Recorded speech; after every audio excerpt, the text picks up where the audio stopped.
Hey everyone, welcome back to another video, and this video I'm going to talk about how to clear memory RAM on your Windows 11 and how we can do this up.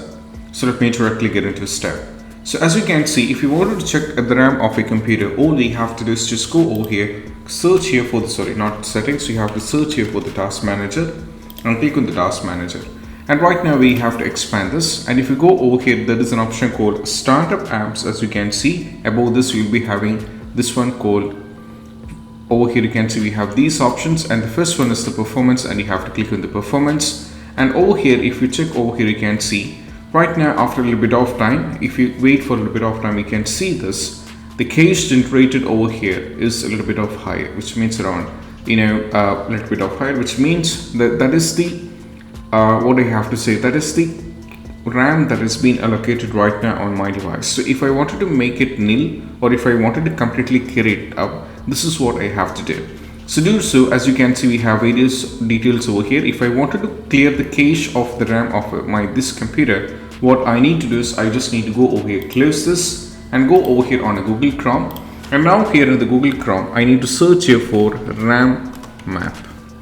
Just search for the RamMap, and that's going to take you to this. And now if we have to click on the official Microsoft website, just click on this one. Now from here, as you can see, this is the available download RamMap, which is around 671 KB. So I have to click on this one, so it will be downloaded. Now I have to go to get into this particular folder, and I have to right click and go to the over here, and I have to extract this particular one inside this. So I have to extract it, and once I extract this particular one, and this is the first one, I have to run this one. I have to open this like this. So just go for yes. Now as you can see, I'll be getting these details, so I have to scroll down and go to agree. And once you get into this, as you can see, this is going to take a little bit of time, because this should be completely get loaded up. Then once it's completely loaded up, you can just expand this, and this is how it looks. Now from here, if you go over here at the top, we have empty. Now from here, go to the empty standby list.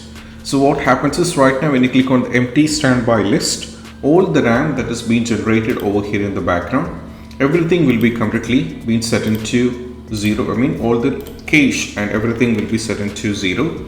Or you have to see this right now. If you open the task manager, if you go over here, click on the performance, and right now you can see everything is being set into the very log, 0 value, and everything is being set into very low value. So this is what you have to do. And I hope this video is helpful, and if you find this video helpful, don't forget to subscribe and click on the bell icon for more notification. See you soon in the next video. Peace out. Bye bye.